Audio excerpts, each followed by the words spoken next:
you have so much more control over your life than you think. You just need to take a baby step to gaining that control. And it could literally start with just, hey, what can I do today to take control of something that I feel is controlling me? What can I do to make this day better? And it's just honestly my theme, I think, in therapy altogether is baby steps. You don't have to look at it like you have to make an overnight change. Like just one little small change can make a very big difference. Hey, guys, it is Allison. I am the host of your show, Allison Answers, Mission Awake. I cannot wait to sit down with you today and go over how we are going to crush the mediocrity in your life that has been plaguing our society since the beginning of time. I cannot wait to have a real deal conversation that includes intelligence, fun, excitement, and real actionable steps to make a real difference in the life that you're living now and making it into something you can be damn proud of and excited to live. Sit down, put on your damn seatbelt, and get ready for the ride of your life.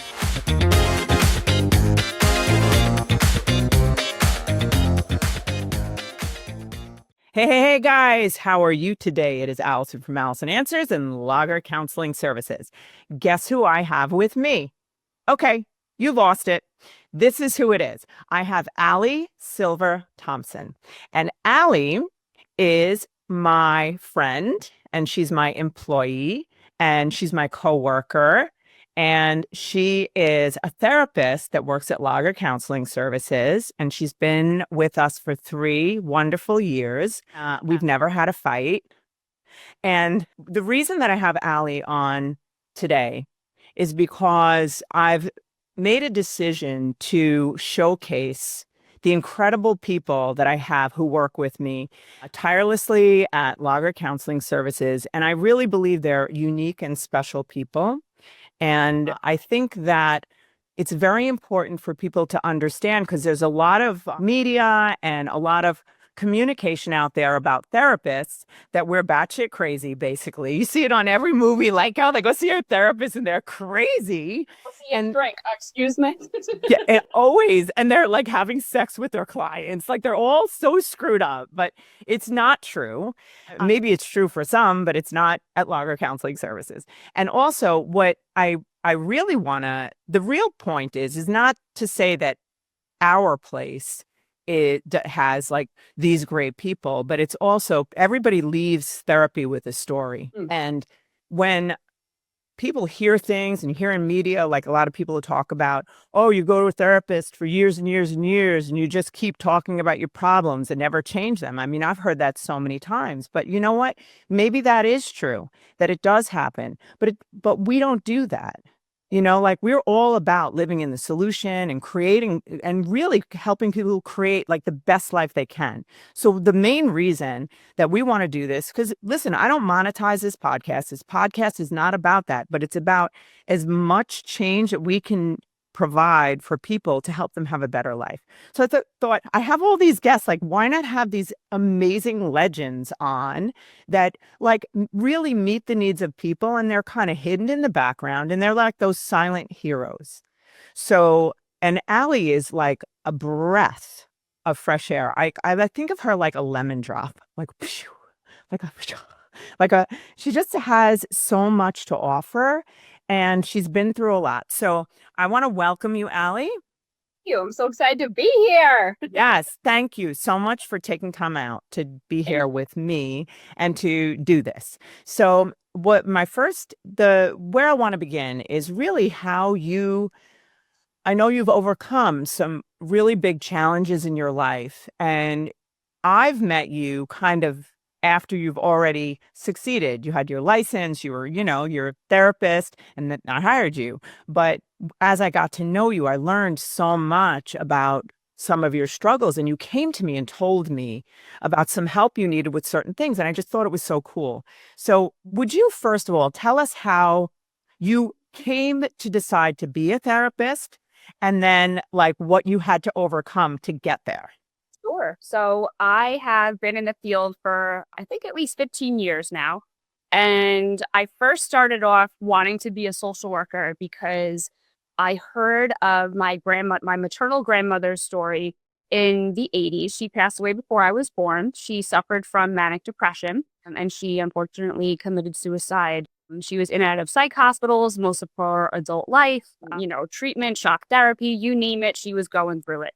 And in the 80s, there was horrible treatment for that. It wasn't the same as what you had now, right? So, when I heard her story, I was really inspired, but it was really unfortunate how it kind of happened because she had seen a psychiatrist before she took her own life, and she left a suicide note. And on the note, it said, I'm not going back to the hospital, and this isn't what I want to do anymore, because the psychiatrist told her, you can either kill yourself, quite literally, you can kill yourself, or you can go back to the hospital. So when I learned this story from my mother, who told me, because she was the one that found her in the ocean face down when she committed suicide, and read the note. And after hearing that, I said, I never want to have somebody ever hear that ever again. So I'm going to go into this field, and I'm going to make sure that that never happens. So here I am. I'd have to tell you, Allie, you told me about your maternal grandmother dying by suicide, but I didn't know all of that backstory. I really didn't know those details. It's a lot. It's so sad to think about. Like, first of all, my mom having found her face down in the ocean in Brooklyn, because that's where she lived at the time. And then even having to know, like, somebody that was my bloodline struggled so much in this life that she didn't want to live anymore. So, it really makes me emotional to think about, but I think I'm doing this for her. So.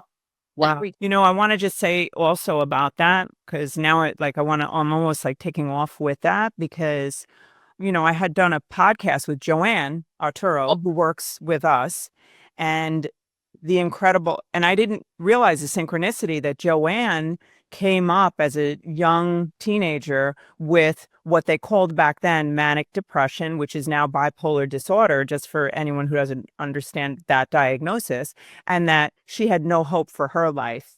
And now she's like a superstar, right? So, and has no symptoms. And like, what are we doing here? What we want to do is extend hope. The unfortunate experience that we have, Allie, and I'm sure you could, highlight this. We're not here to bash other people in our field, but a big mission we have is to change the face of mental health, emotional health care, and that it's really about triumphant change and not keeping people in this terrible, hopeless state. And we have experienced this over and over again, seeing people over-medicated, seeing people threatened about, like, you better eat or you're going to a hospital, like for kids who are anorexic. Yes, right? And parents being afraid that if they don't make their kid eat, that then they're bad parents because they're being influenced by a doctor or someone who's now forcing a child who has anorexia to eat, but not realizing that you're just creating a puppet who eventually will hide and not eat.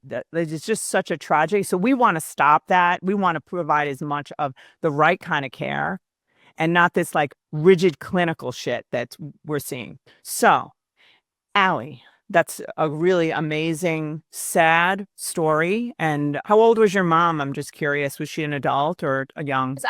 So I'm 36, and she was, I believe, 30, 31 when that happened. So I remember, like, I just gotta think about that. Like, I can't imagine being my age now, or like even a little younger, and even going at all. It doesn't matter what age, but Yes. it's insane. My mom went into therapy. Obviously, that's immense PTSD to even go through that. But she thinks about mom every single day. Actually, the anniversary of her passing just passed on February 24th, and I have her name and date of passing on my ankle. That was the first tattoo I ever got. So, and every year on that date, I honor my grandmother by going thrift shopping because she loved a good bargain. So I always do that. And it's definitely a good thing that I do to recognize her every year, but I think about her every day. So. I'll tell you something, Allie, and I never expected this to go in this direction, but it's me. Yeah, it's cool. But, just to highlight that, like the anniversary of my husband's death is April 28th. And we made a decision like the first year that, me and my kids, that we would do something. Like, actually, I really made the decision at first. Like, I can't take this day and make it every year a tragedy. I have to find a way to make this a memory, create something good on that day. So one year I bought a house in Florida that him and I always wanted to do. So on the first year I did that. Then the next year we rode bicycles. I did with my friend. We rode 35 miles in Florida for like a charity. And then actually this year, what we're going to do is Grace and I, with that same friend and her daughter, Kim, actually. Kim. Yes, Kim, that I can't say, but Kim, my niece. We're riding horseback on the beach on that day in order to change the biochemistry in my body from that trauma. So it's cool. Like we have some control over that. So back to you, Allie. We're going to talk about also the challenges in learning, becoming a therapist. You've been here 15 years, but tell us about your learning experience and the challenges you had. Sure. So growing up, when I was about 3 years old, I'm going to go a little bit back here first. Do it. So when I was 3 years old, I was going through a really bad ear infection, or what we thought was an ear infection. And my doctors kind of overlooked it at the time. I had a really bad ENT, and it was a really bad virus, actually. And it tore away at all of my nerves in my left ear, and it left me with profound hearing loss. I had been deaf in my left ear since I was about 4 years old. And, down the road, we ended up suing them because that was medical negligence on their part. But that impacted my life profoundly. And then as I got older in elementary school, I started to experience very difficult learning disabilities. Like I was unable to, really comprehend what was going on in class, understand what the teacher was saying. And I was eventually diagnosed with an auditory processing disorder. And that really got in the way of me learning just like any other kid in class. Like a teacher would be explaining something, and it took me so much longer to understand what they were trying to tell me and process it. Like I needed them to slow down. That's how my pace is. Not to mention being in a classroom with other kids, I was always distracted by somebody tapping or somebody doing something. So, I always struggled, but I always persevered. So growing up, I had a 504 plan, which allowed me to have extra time on tests. It allowed me to take tests in separate locations, so I wasn't distracted because of my processing disorder and my hearing loss. And I was also able to get just extra help and somebody to just sit with me and guide me if I needed it, which was awesome. And I still have that 504 now, and I used it for my license exam, which was amazing. Blessing in disguise. But, I definitely learned that my hearing loss and my learning disability impacted my self-esteem. And I overcame it, but I never forgot that little girl in elementary school that struggled all the time. So as I got older, I definitely learned to not let that get in the way of what I wanted to accomplish in life, especially being a therapist. Like I have learned because of my hearing loss and my disability that I have improved my skills as an active listener. And I think that's so important as a therapist to really hone in on what that person is trying to tell you and not be distracted and really let them know, like, I'm listening to you to understand you. And coming into this field, like I really knew that I had to improve my skills as an active listener because that was going to be my saving grace as a professional. I just have to say something. I haven't heard you put it this way. Oh my God, that's how it is. That is so cool because think about that. Here's this person with this disability and it becomes your fire, your strength. Now, because you have this perceived limitation, you became an expert listener. And it actually, one thing I'm also learning about APD, I'll give you a little whatever, auditory processing disorder, that for someone like myself, I have to work twice as hard to listen, to be an active listener. And it takes a mental strain on me. Like after a long day of seeing 8 to 9 clients back to back, I'm exhausted, not just physically, but mentally I'm drained because of all the information I'm intaking, but also having to work twice as hard to be there and be an active listener. So why you won't go out with me? Is that why you won't go out with me on a Friday? Girl, there's other reasons. She's just going to go out with me, maybe. Just because of how you act when we're out. Okay. Yeah. Honestly, it really has. I've learned that about myself then, after being in this field, like I've always wondered, like, why am I always so just drained? I love what I do. Like, I don't know what happens at the end of the day. And the more research I've done about APD, I really learned like, hey, I have to work twice as hard as the next guy because I'm struggling with something that you can't see. You just because Yeah. you can't see doesn't mean I'm not going through it. But I learned a lot about it and I learned a lot about myself. So it's not that I beat myself up like, oh, I have APD, like this sucks, woe is me. I'm like, no, I'm not letting this get in the way of me being a successful person in this life. So that right there is like a theme, I think, for us. Like it's just people, is that, when we hear those people showcasing therapy as like this victim mentality, there is a lot of that in this field. But we believe that that is the core reason why people struggle in life. We can help people never see themselves as a victim. Everything that's happening in our lives is happening for us and not to us. And it's an opportunity for greatness, right? And I see that with you. So like, tell us like how it's been for you, like the kind of struggles you've had. So as anybody's listening, like I've had other people who worked here, which, like Danielle had a learning disability and having to come up in school and repeatedly not allow it to affect her self-esteem. Right. Like not to say, oh, I'm not smart. Or, how many kids who are put in just a regular school system, they don't match it and they're labeled like there's something wrong with them. When in actuality, they just learn in a different way, you know? I'm glad you said that because, I grew up in Rockville Center. I think that school district was amazing. They catered to my needs. My parents definitely advocated for me like tenfold. Like they went to that district and they were like, my daughter needs help. This is what you need to do. Let's get her a 504 plan. I actually had a speaker system put in place in all of my classrooms where the teachers would wear a microphone and there was, a big speaker. This was like mid 90s. Okay. So the technology back then was really outdated, but I had a big speaker right in front of me on my tables in my classrooms. And then when I got to high school, there were speakers in every single classroom of mine and the teacher would wear a microphone. But that was all because my parents were like, we know that you're smart. We're not going to let this get in your way of being successful academically. I love that. So even still, like, I love that I got so much support growing up from the district. I had a really great social worker. I had a really great ENT. I had a really great support system that was just like, you can do this and we're going to give you what you need to be successful. So having that in my back pocket and having that experience, I came into this field knowing like, I'm going to give anybody what they need because I'm going to be there to serve them. I'm going to meet them where they're at because I know exactly what that feels like to be like, how can I be successful in this life? What tools do I need? And I'm here to do that with them. So I know that feeling of being like, what can I do to be successful in this life? And how do I go about it? So that's where I'm learning so much more about you because that's you've always been like, you would come to me and be like, how can I do this better? Or how, this person is having this struggle.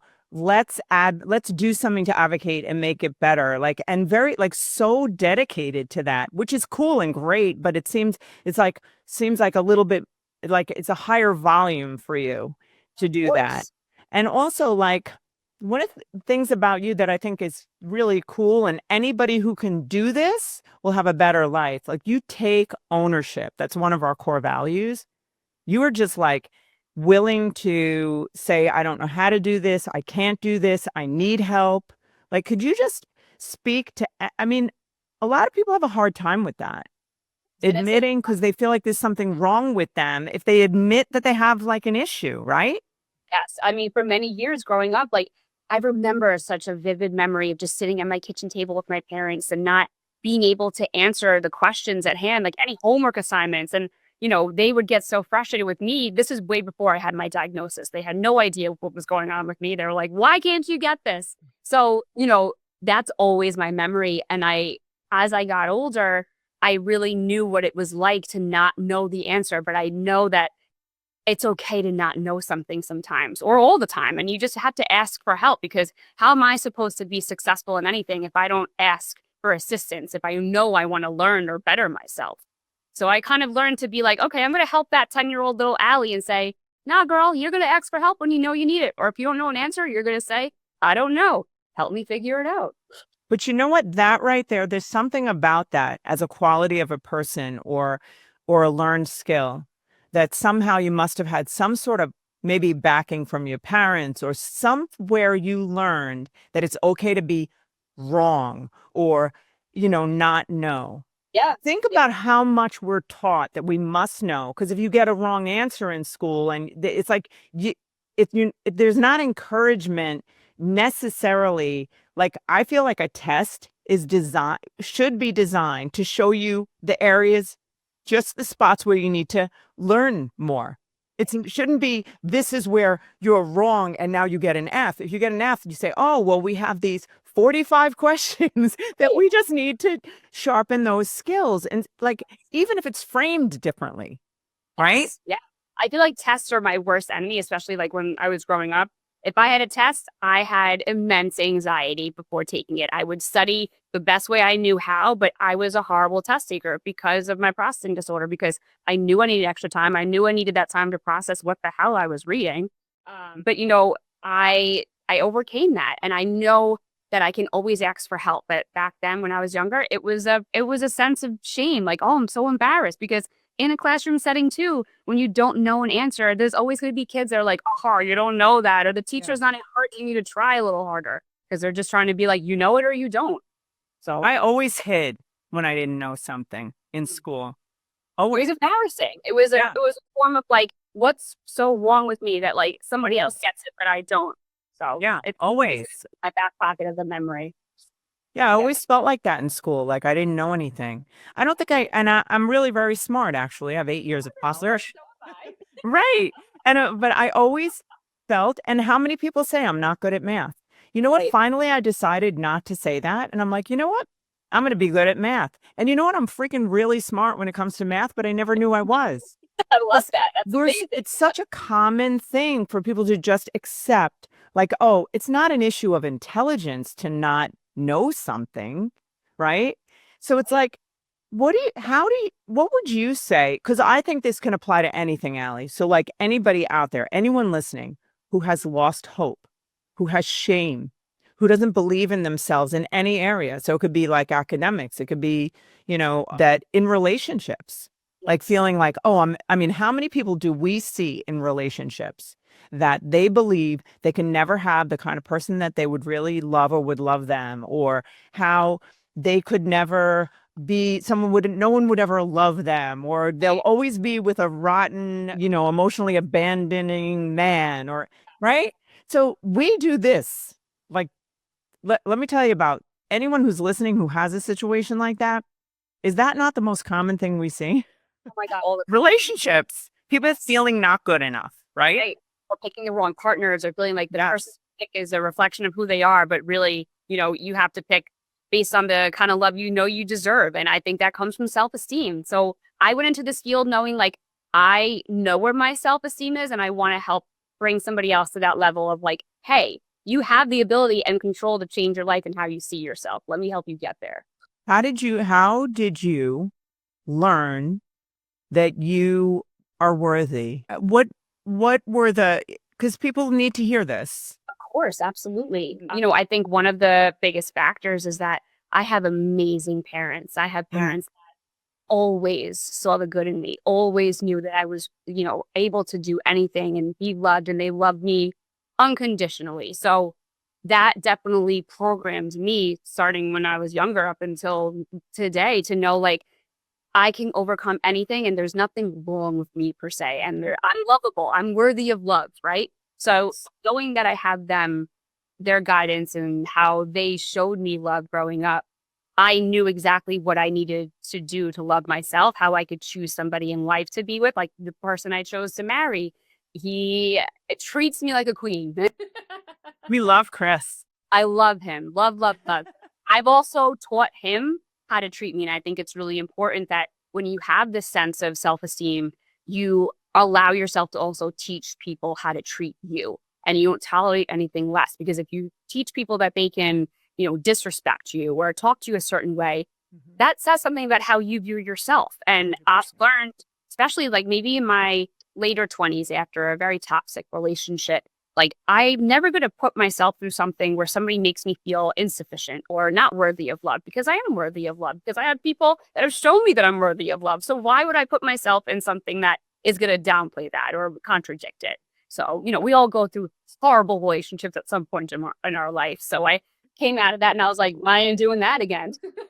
But think about the women who are listening, any or young girls who have been in that toxic relationship. It's our battle scars, for God's sakes, I've done it. So basically, and then they've repeated it and repeated it. Or the girl, the people, it doesn't have to just be girls, people who did not have that kind of support, right?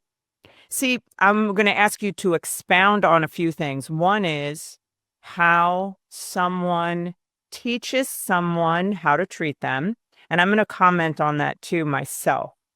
Because, and you said it, Allie, that it's a reflection of how you believe, how you treat yourself and how you believe you deserve to be treated, right?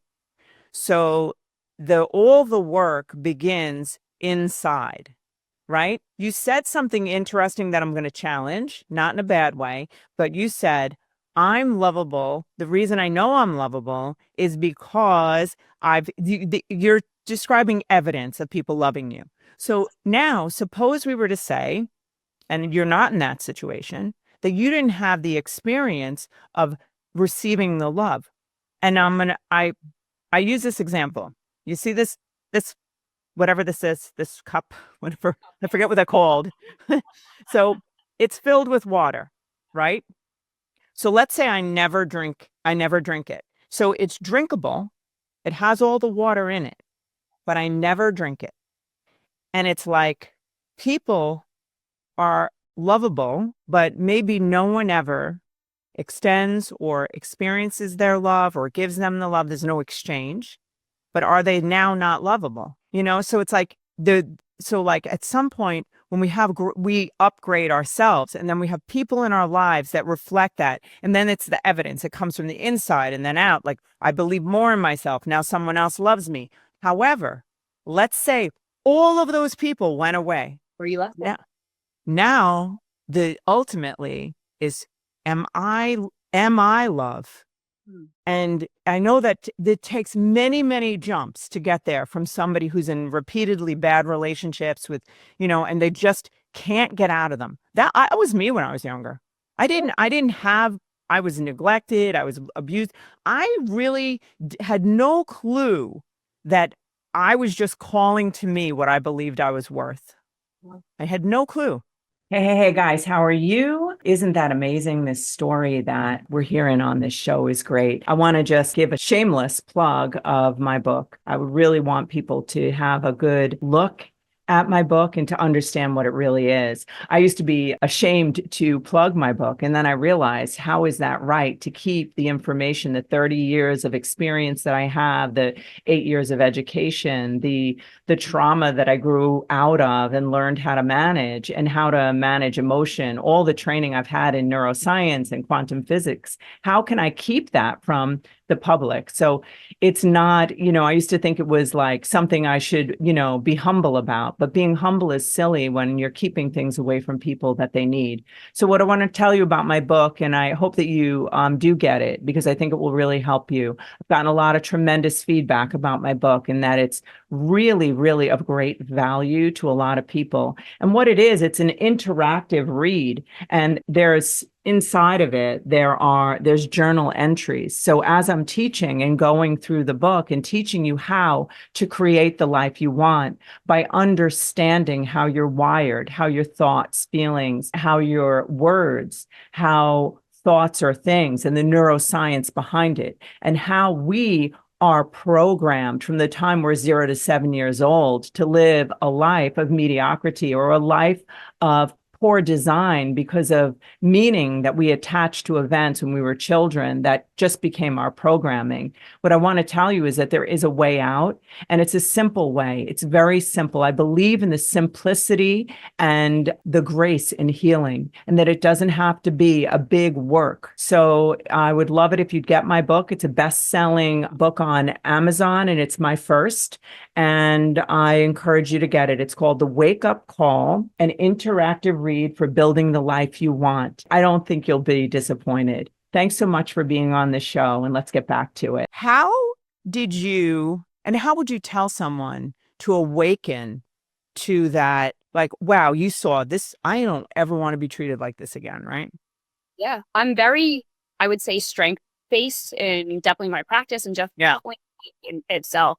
I have this sense of optimism about me that I feel like I want to give to other people, like, and help them see their own strengths, because everybody has something unique about them they can use to learn how to love themselves, and they don't have to use it against them. So I know that coming from a place of like, I overcame so much and I try and stay on that path versus like, if something wrong happens or if I don't know an answer or if I have a struggle in something, I never let that get in the way. I never let that stop me ever. So I always try and help people see like, hey, you might not have, this wonderful family that showed you all this love. You might have a dysfunctional family, but what is it about you that you can love? What do you have inside of you that you want to display and give to other people? Because I don't want you to rely on just knowing like, hey, I have a dysfunctional family and I should be dysfunctional too. No, there's so many good things that you can give to this world that maybe haven't been brought out yet. And I want to help people understand that about themselves. That's why I love doing this job. I call myself like the self-esteem queen, actually. You are. You do that. It's funny because people actually, a lot of, I would say 20, maybe younger women who I see are like, how do you get to be so confident? I'm like, girl, like it takes a lot, but you know what? I'm going to help you get there too. It's a little bit that like you have to instill that hope. Like, yes, there are so many things about you that maybe you haven't discovered yet that are worthy of all these good things and these good feelings. So, yeah. And like the thing is, like someone who has like the evidence in their life, because what life is showing them, and they're making the story, they're creating the story that this is evidence of that I'm not worthy. Like, because this is bad, that means I'm not worthy of something good, right? And it's the same way, just it's and you showing them that. And I know you do that. App's clients love her. They like skip into the session. She's like, I'm here. We're gonna, but it's like health and wealth and like vibrancy. And that's what, like, anyone listening, that's what you have to understand about therapy. It's not that it's like people call it work. I'm like, no. I mean, yeah, at times there's experiences of pain that you have to just flush through you like you're blowing your nose or going to the bathroom. But however, it's really about the excitement of the hope and the ability to change your own life that people don't know they can do it. The power of that is unmatched. And when they come into therapy and they recognize like, oh my God, I can have control over my life. It's like a breath of fresh air. I'm like, yes, girl, let's do it. It's true. And you know what? It's not really talked about a lot. Like therapy's not like really presented that way. It's so crazy because are we loony?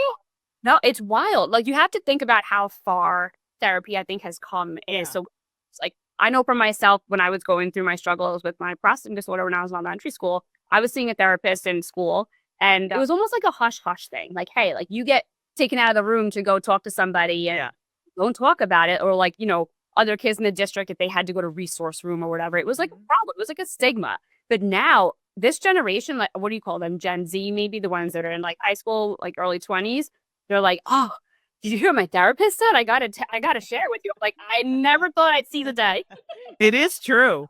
And we could say there's another part to it that we should just pull out, because I'd love to pull out this weed in the garden, is that with this wonderful transformation of like people really valuing, their own change, their own growth through therapeutic means, there's this other thing that happens too, is a lot of young kids, they will like highlight and like just diagnose themselves. And it becomes like, you know how kids, like, they need like a different identity when they're growing, when they're individuating from their parents. So sometimes they'll use the diagnosis as like, oh, I have anxiety disorder or I have depression. And it becomes like an identity. And then they get some level of attention and sympathy for it. And it becomes popular. I'm traumatized. I've said to kids, my own daughter, she would say, I suffer from anxiety. I said, actually, Grace, you're nervous. Like, and most people are when they're about to meet new people. This is not an anxiety disorder at the moment. You just are nervous, and I'm nervous too. Like, we've lost like, I think it's become a culture of like pop psychologists who are like, everybody's a narcissist. Let me tell you, people, not everyone's a narcissist, and a lot of us can be selfish at times and make mistakes. But it's actually dangerous to call everyone a narcissist, because when somebody really is a narcissist and they've taken someone emotionally hostage and we're calling everyone a narcissist, then that woman or person who is in a situation, or children who are in a dangerous situation, it's actually creating more danger for them by you saying your boyfriend who cheated on you and was not good to you and even gaslighted you that he has narcissistic personality disorder, because it doesn't mean he does. And then it makes the guy who is really dangerous, who could even kill someone. And I'm not saying all narcissists do that, but it really does. I mean, I've had people on the podcast who, had guns to their head. They were going to get killed in front of their 5-year-old daughter. So when we make it so benign, I always like to throw that out there. If anyone's listening, please just try not to use a diagnosis if you really don't know what it is. Like, you can't say, like, I have depression, when maybe you really just are having a sad day. Like, there's a big difference in that stigma. There's a big difference in how you throw around that word and how you identify yourself or play that card. So it really helps to be educated and aware of, like, hey, do you really have the symptoms, or are you just having like a really shitty week? Excuse my language. So no, it's okay. But that really is a thing, like, because I think, I know that sound waves and the language we use, every single thing after I am identifies us. So if you identify yourself, I am this, or your body hears you, and our brain is a goal-driven machine. So even if you're experiencing symptoms of depression, which I'm not minimizing, because it really sucks to feel depressed, because I have felt that different times, like really bad. However, if you call yourself that as an identity, your brain is a goal-driven machine, and it will find every reason to justify that identity. And we don't want that. Never. So you always want to think about, I'm having these symptoms, but I'm on my way out. Even if you don't know you are, you've decided that you're going. I'm leaving this shit behind somehow. Not through denial, not through repression, but I'm walking through. The only way out is through. I'm going to face it, but I'm not going to make it me. Right? No, I'm glad you said this, because I'm going to circle back to my learning, because, I've always known I've had APD. Like, it's never something I turned a blind eye to. I never was ashamed about it, but I never made it my identity. I never walked into a place of employment and I said, hey, I have this, like, this is who I am. I knew that I lived with it, but it wasn't who I was. So I wanted to make it known, like, hey, this is a part of me. This is how I live with it, but it's not my entire identity. I'm so much more than what I struggle with. And I want people to know that about me. You know what? I'm going to testify to that, because Allie, you came and you've worked for me for 3 years, and I found out that you had auditory processing disorder. Was it a year, or maybe less than a year ago? Like maybe a year. Yeah, just about. Yeah. It might even be less. Yeah. And I never knew it. And you came to me, and do you remember that conversation? I had no idea. But do you want to say what happened, or no? Of course. You okay? So one of the things I was recognizing is that, as I started to see more clients during the week, I was struggling with keeping up on my documentation, on my notes, on my treatment plans. And that was so important to be on top of. But I knew it was because I was also mentally drained, like I explained in the beginning, like being a listener, I had to work twice as hard. So I would get through the day and then be like, oh my God, I still have paperwork to do. And I fell behind. And I remember going to you and saying like, hey, this is starting to impact my job. This is what I'm struggling with.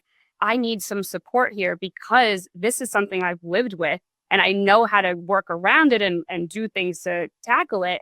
But I'm just wondering how I can do it in this place of employment because I am so busy, because I know that I want to have quality sessions with the people I'm seeing, but I don't want the stress of the paperwork to weigh on me because that's going to show in how I talk to people. So we worked out a system where I was so transparent with you. I was like, hey, listen, I'm not trying to get fired over this, but I need your help, girl. But you know what's really cool about it? That I don't know if you realize what happened. You were getting like, I can't say I was harassing you, but I was holding you accountable. Dana was like holding you accountable, but you were not mentioning it yet. Right. And you were saying, okay. And you were like doing what you could. And I was scratching my head trying to figure out, because I know you're capable, and I didn't understand what it was. So, but the cool thing about it is that you continued to try. Yes. And when you noticed that it just wasn't, and you noticed like we were not, like we were like getting, like I was like, no, like now do whatever.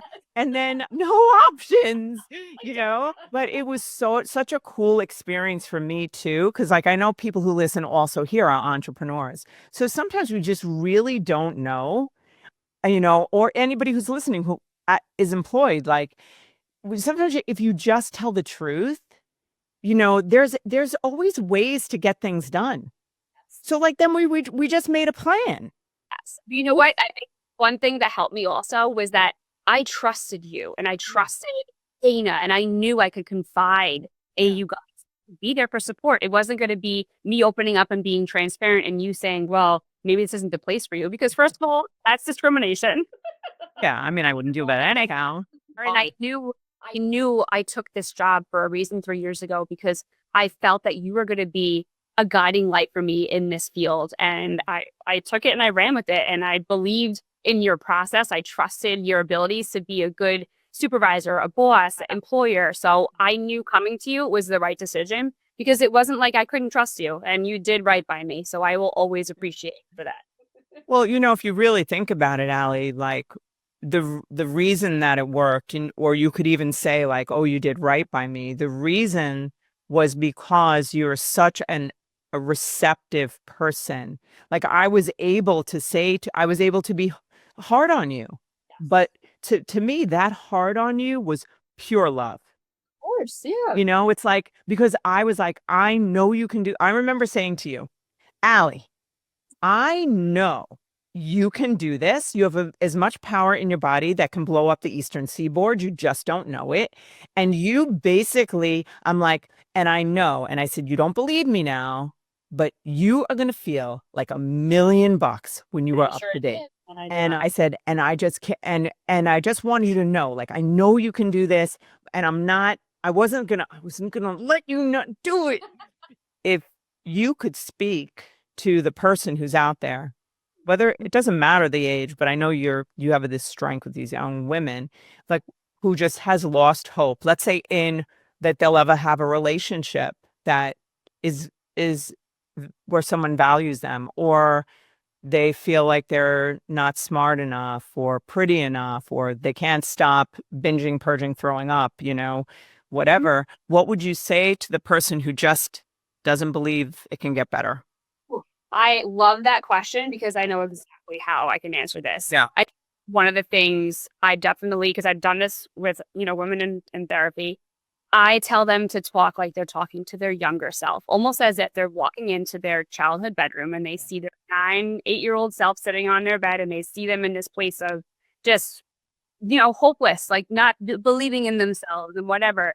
And I said, if you feel this way now as an adult, how are you supposed to show up for your younger self? So I've even told younger women like, hey, put a picture of your younger self on your mirror every day, like you're talking to her. So if you feel like you want to talk to yourself in a negative way, you're talking to that girl just the same.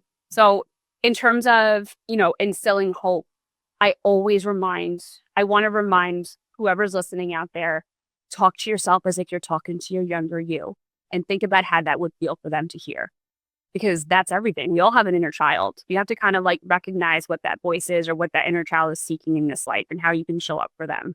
So anybody that maybe is hesitant to come to therapy or, has lost hope in terms of support, there are people out there that are going to listen to you. I am certainly one of them. I would love to know anybody's story. And there's no hope lost when you make a first step to go just talk about what's going on with you. That's the first step.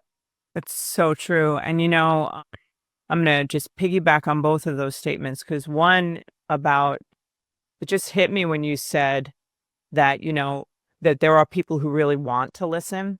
And I think that myself, maybe you felt it. I think a lot of people might think that therapists are just doing it as a job, and that they care, but I can tell you just my own life, 32 years therapist, and I see Allie, you genuinely, I genuinely have loved my clients. I feel like they are therapists don't even need friends because we have these clients. I mean, no, we don't share our own stuff. We obviously need friends. It's a bad joke, but because we just end up loving them.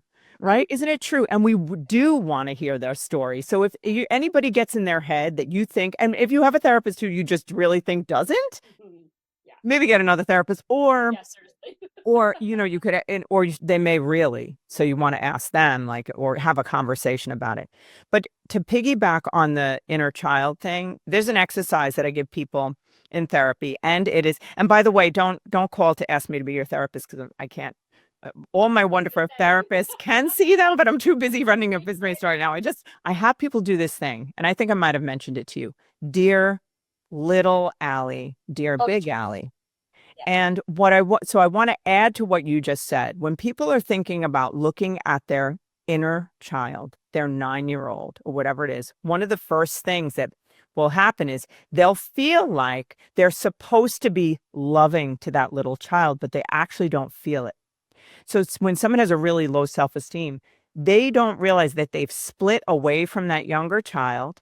They've cut off their emotion. They had to leave that child because this child could not survive in that home if the child was crying, complaining, or whatever. So they had to leave a part of themselves. And then that child is buried alive and is constantly feeling that bad feeling.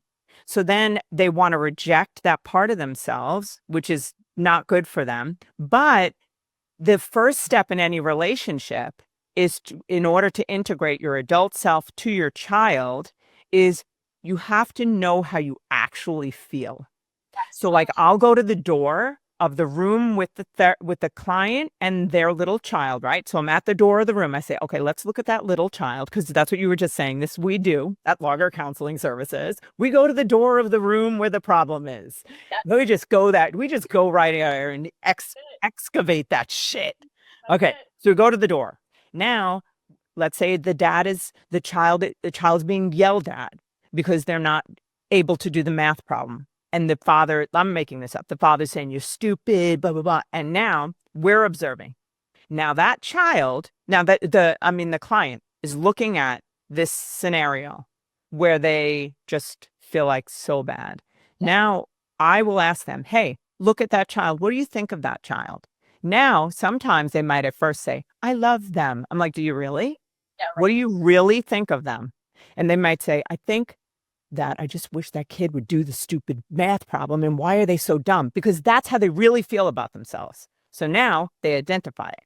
Now I say, well, how do you think I feel about them? When I'm just observing, I'm observing the situation. What do you think? How am I looking at the dad? How am I looking at the kid? And then they'll say, well, you're thinking that the dad is absolutely ridiculous and you feel sorry for the child. I'm like, yeah, you're right.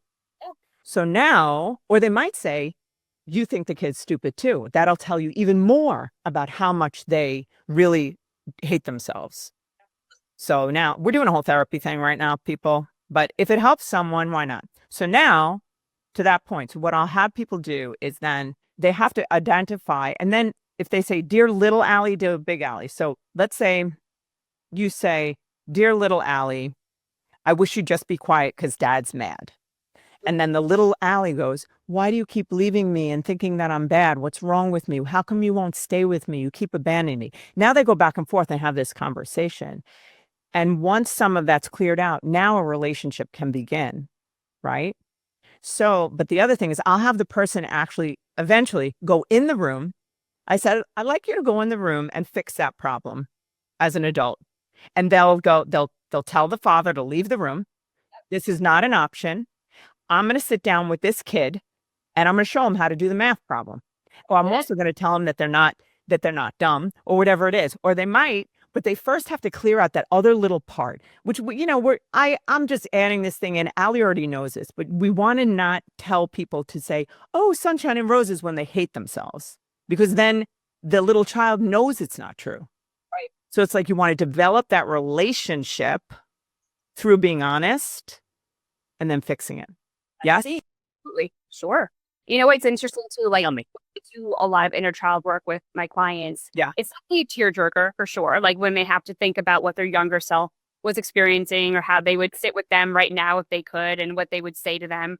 Oh, and like I have cried with them, like, oh my God, me too. I picture myself doing the same thing. Me too. But it speaks volumes as to what you're really feeling when you're thinking about even doing that. Like what's really buried deep and what you're trying to bring out in this therapy and learn about yourself and learn what you actually need, what that little kid in you needs today.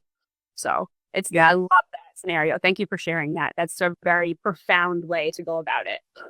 You know what, Allie, also just, real talk. It's like, I mean, how many times do we hear these like unbelievably tragic stories from childhood?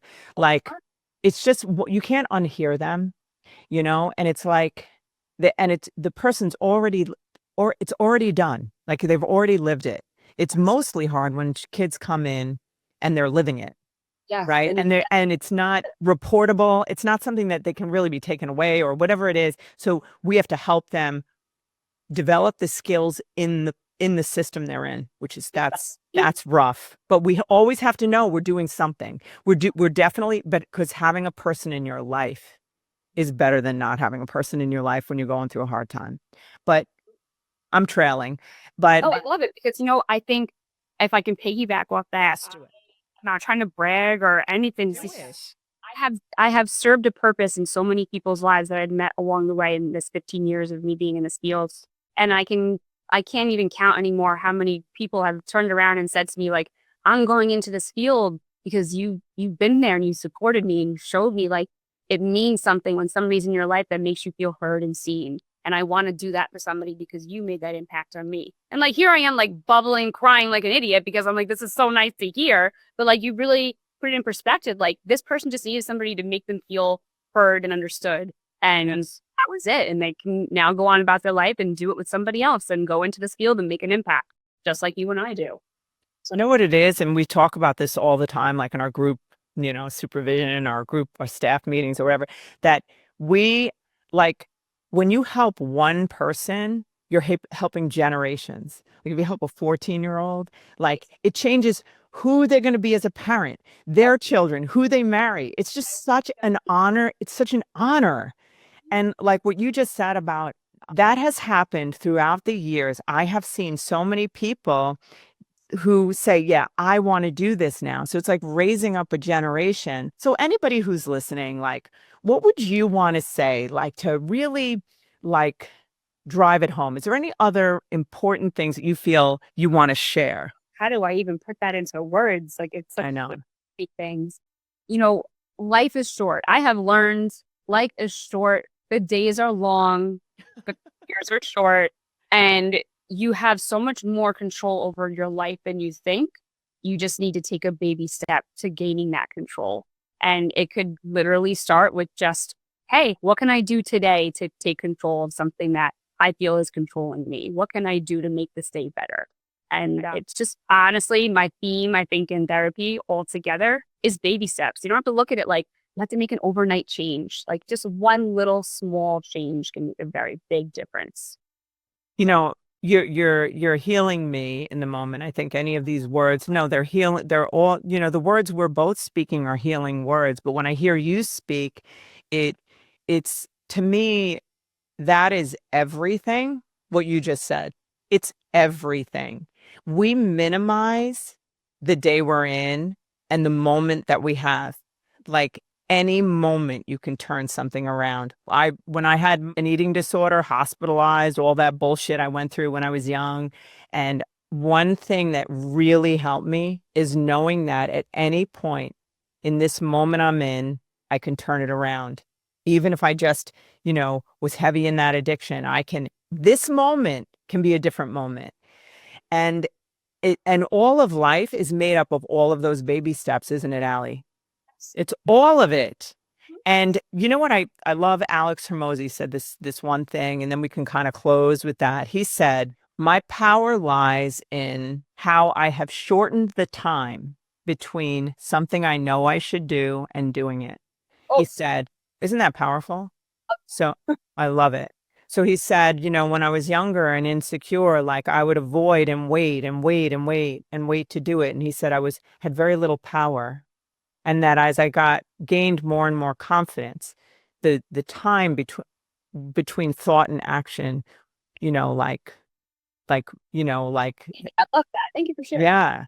And that is really our power. And also he said, like, the reason that he's become where he is because of all the insecurities that he's had. And he knew he had to overcome. And he was saying that which is like you're hearing, he was saying that he spent so much time, the period of time avoiding something and thinking about it or being afraid of it is elongated, and it ruins your life. And like people will live lives of like a year of never having that difficult conversation. But as soon as you shorten the time where you have to have that difficult conversation, now all that time that you spent feeling that horrible feeling is over. Right. And it's like we can shorten all these pain points, right? Yes. Yeah. That's why I came to you, because I was like, I knew I was stressed. I knew I was going through something that was impacting just my daily mood and how I felt about myself and this job and everything. And I was like, I need to do something because this is living rent free and I need to tackle this. Yes. Like you said. So I shortened it because if I didn't, I knew it was going to just eat me. And I was never going to let all the work I've done get me back to a place of 100 steps backwards. I think I've learned like stress literally comes from the work that you don't do, the work that you're putting. Yes. That's what it is. Like yes. That you're avoiding. So if you don't avoid it, you won't be as stressed. You just yes. We get 100% done everything we do now. You can find Allie at Lager Counseling Services page on Instagram, social media, Lager Counseling Services website. But also what I want to say about that is that we've been ignored that page like forever. So we're going to start just putting these podcasts on and whatever. So, and if you want to DM Allie there, I would never give your personal stuff unless you wanted to. If you ever want to DM Allie in any of those places, she will get any message that you send. Okay. So we'll ensure that she gets it. What'd you say? The most approachable person. You can always come to me with anything. I'm an open book. So be out there. Thank you, Allie. And if Allie decides to give any of her stuff, her own stuff, it will be in the show notes. And it's a wrap. Guys, thank you so much for listening to the show. I just want to say to you that we are all together a part of the Mission Awake, a mission that's going to stop the mediocrity that's plaguing all of us. So if you got something here today, I ask that you would be a part of this mission and you'd share it with whoever you can. Take a screenshot of the show and share it on your Instagram. If you are looking for me, you can find me on social media platform Instagram, Allison Answers, or Lager Counseling Services. And give us a review and subscribe if you could to YouTube, Allison Answers. That's where you're going to get a lot of content. I drop stuff every day, goofy stuff, all different kinds of stuff. 5-minute videos that just get you moving in your day. Have a great week. See you next time.